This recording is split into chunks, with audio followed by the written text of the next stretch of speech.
Your Excellency, my brother President William Samoei Ruto, all distinguished ladies and gentlemen who are here this morning, we have come here today for a very solemn occasion. And I'm happy that this function has been arranged to take place here at KICC. As my colleague Stephen Kalonzo Musyoka said, we are at a crossroads as a country.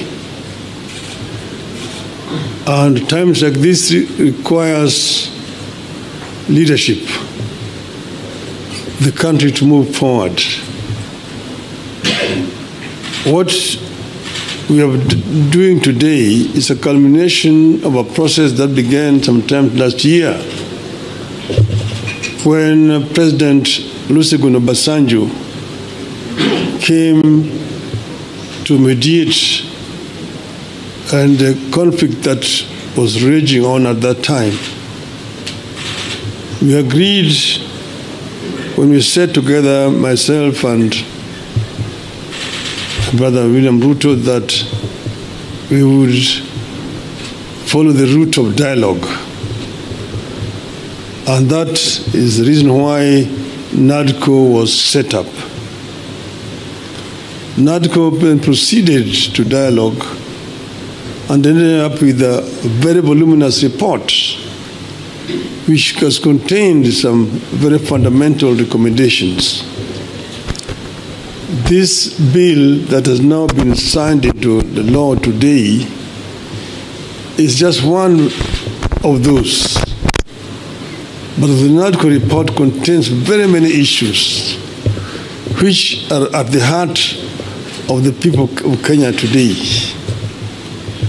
If you see the issues which are being raised by our youth, most of them are actually contained in the NADCO report.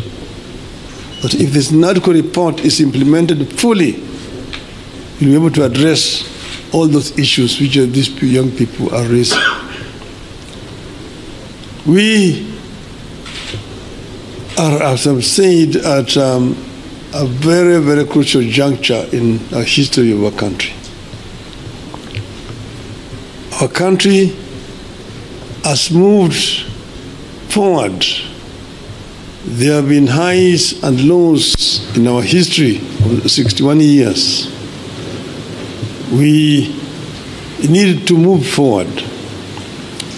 And I want to say, at this moment in time, my brother, that we require now a wider engagement so that people have an opportunity to vomit all that is there in the chest in order that we can be able to find a way forward. I therefore want to support the proposal of my brother Stephen Kalonzo Musyoka that we have this conversation. It may not take more than 2 weeks, but it brings all the stakeholders together. Today, our society is fairly stratified. Nearly 70% of our population is below the age of 35, the youth. If you say that between 35 and 18 constitute about 40%, we need that 40% to be present when this dialogue is taking place. And then the rest can fill the rest. And then we just talk about the Kenya we want. The Kenya we want convention. Out of that will come out recommendations that will help us to resolve this issue once and for all. And that will be my proposal, Your Excellency. I think that Kenya deserves better. The issues of employment, the issues of discrimination, the issues of corruption, the issues of gender, and so on, are issues that need to be addressed in a wider forum. I think that it is possible to do. It is possible if there is a will to do it. And then here again, the IBC is a very important institution. It's not the first time we have had issues with IBC. If we find a solution to this issue of IBC,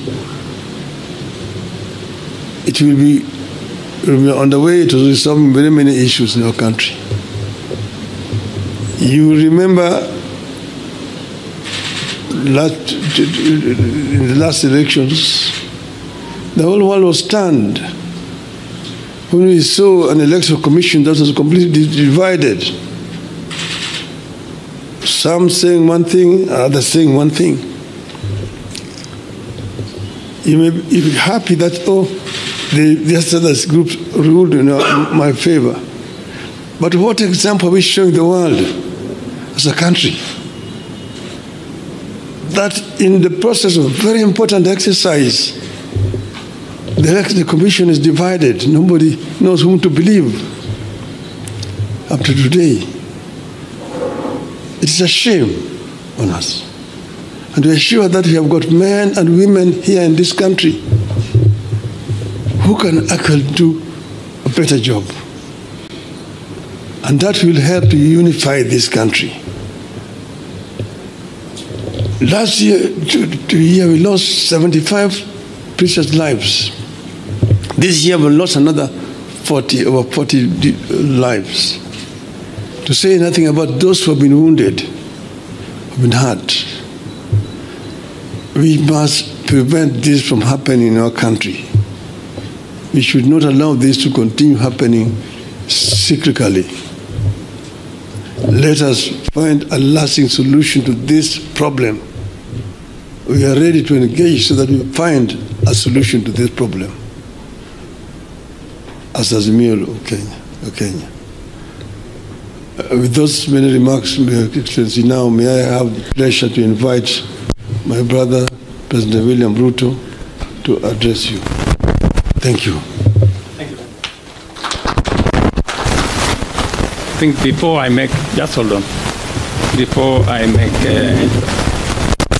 some remarks, I have listened very carefully to the leaders who have spoken, and each one of them has spoken passionately about the future of our country, as it should be.